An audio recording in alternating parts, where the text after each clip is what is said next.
As many of you know, I enjoy Metroidvanias far more than I probably should, and am always on the lookout for shining gems in the space. So when I was sent a press key for 9 Years of Shadows, I was exceptionally happy and dove right in immediately. And overall, it was a good experience, though with some serious caveats that may make or break the game for some players. Starting with the gameplay, the moment-to-moment stuff such as traveling the halls, fighting the various enemies in the zones that, while reskinned, actually do have distinct attack patterns depending on where you find them, and even the more unique mini-bosses in most of the areas felt really good to fight, with your standard Metroidvania progression of difficulty, at least if you follow the intended route, which it would be pretty hard not to since this game, despite technically being a Metroidvania with backtracking impossible, it is very linear in how it wants you to progress, short of returning to areas you missed spare items in. This is mostly due to how the locks are set in it. You need a specific damage type to unlock them, and if it doesn't want you to get somewhere,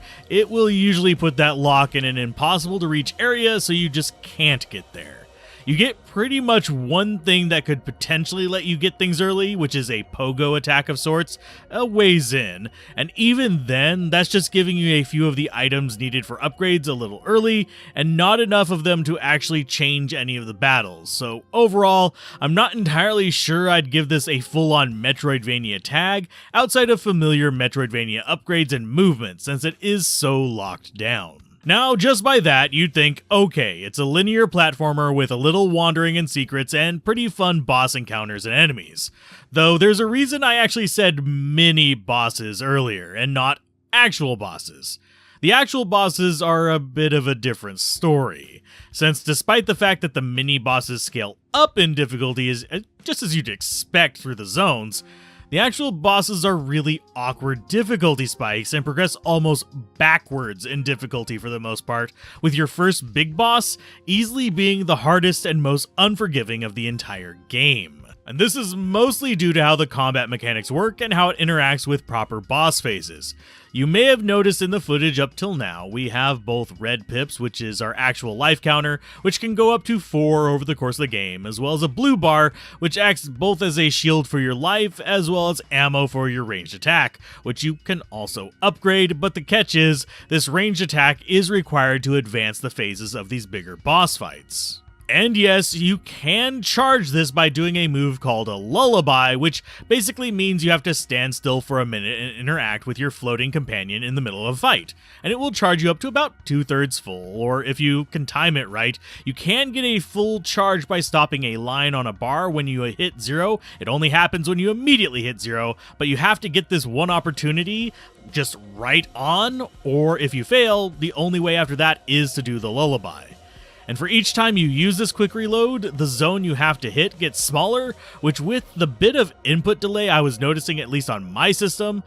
at least while playing, it made it really hard for me to hit. This is further amplified by watching for that requires you to be watching about 3 or 4 different spots on the screen because you have to watch your bar as well as your actual pop-up, and which comes up above your character, and you have to be watching the enemy attacks, which really do not kind of give up on, well, going after your throat very often. And while this mechanic will change to a worse version later, we'll get more to that later, for the most of the game, the lullaby system will be your main tool, and most of the bosses will have a moment you can pick out and use it to keep you intact. That is, except for the 3rd stage of, well, the first big boss, which you pretty much need perfection for, or you might as well start over from scratch. And I only ended up beating it by getting lucky and it letting me damage boost down through it to the ground for a recharge, as there are actually several attempts that I tried to do this and it just wouldn't let me down, instead taking out both of my red pips and causing me to start over. The reason this is important is all the big bosses have a corrupted crystal stage, which it kind of reveals I would hit the weak spot stage after that, and all of this is between obvious attack phases, of course. And you have to use the ranged attack to break the crystals to expose the weak spots. This first boss, if you mess up in the 3rd phase, only has that crystal phase for a brief window, and you have to be floating to dodge its attacks prior, which kind of keeps you from recharging because while you're floating, you can't use lullaby. This combined with it nearly taking out all your energy on a single hit at this point means you can't even break all the crystals to get a hit in, and you can't change that when it's not in this mode and keeping you from the ground. This combined with the boss having easily the worst hitboxes, often hitting me from an entire character height away, obviously led me on a couple frustration rants and put me behind on playing through the title for this review. Thankfully, none of the rest of the bosses are really this nightmarish despite me swearing as I played through them. So once you get past him, you'll find this a lot more in line with normal Metroidvanias, with various boss waves that use your different element of attacks to do more damage, that use your different movement tech to avoid attacks, and they feel tough, but fairly decent. Though, as I said, they weirdly do get easier the further you're in for the most part, with one literally being pretty much a reenactment of Flukmarm fairly late on. And if you're wondering, Flukmarm is from Hollow Knight. This is while the mid-bosses do actually get harder, eventually reaching an equilibrium near the later stages of the game. Now, you may have noticed, I said this charge system gets replaced by a worse system later. And that's because near the end of the game, it actually switches to a passive charge system, and you lose the quick reload as well as the lullaby effect. So once your energy is gone, you're sitting there just waiting for it to recharge, and on top of that, it switches to a charge up and hit the full screen attack rather than a spammable cannon effect like you had most of the game, which makes traversing some areas or fighting certain mini-bosses if you happen to skip them earlier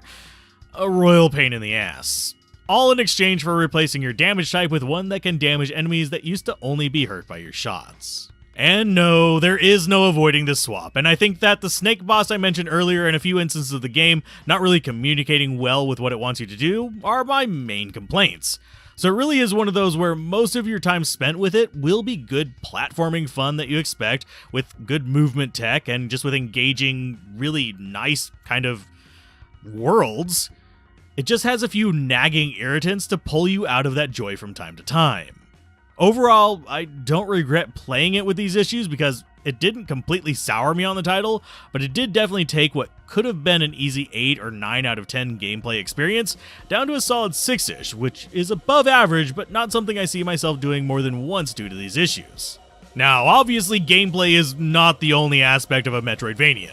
There is, of course, graphics, which, as you can see, are amazing and really well done, as is the music, which, for the most part, is pretty good. It sets the atmosphere and is unobtrusive when it needs to be, which is a really good thing, since you don't want music fatigue and you don't want it hiding audio cues from you in combat. That said, there were a few audio issues that I ran into, namely the panic music, which is pretty much all I can think to call it, happens only in a couple situations, but it's not impacted by the audio sliders. So I got deafened twice by it. And there was an issue in some zones where audio loops would get stuck, and I'd have to find a save point, go back to the main menu, and re-enter the game to fix it, especially with one specific warning sound in the fire area. This can be fixed by a patch pretty easily, so I don't really hold either of these against it too much, since this is a pre-release version, but it was there and it might be there on day one. You might also be wondering about the story, since like action RPGs, it is often ignored or glossed over, but I would give 9 Years of Shadows probably a solid B for it, since it does about what you'd get from pretty much most similar length Metroidvanias, with a handful of characters establishing the world and backstory, in this case one of grief and struggle against a curse, and builds up the cast of characters you interact with and your motivations for fighting these hefty battles. And despite having a teddy bear assisting the protagonist, it definitely does not have a child-oriented vibe since it deals with death and grief at points. As far as the supporting cast, they can be a bit one-note at time, pun intended, and there is a point where I found myself frustrated searching every corner of the castle to no avail for something one of them wanted and I couldn't find. But for the most part, they are varied between each other, they have good artwork, and they do give you incentive to explore outside of just rushing boss to boss and solving the minor puzzles you come across along the way. You also get a little story on the loading elevators as you progress through the game, and with story, these feel fine in length. Though if you run your character out of internal monologues during that, the loading screens will start feeling tedious, since there's only so many taking forever to load an ellipsis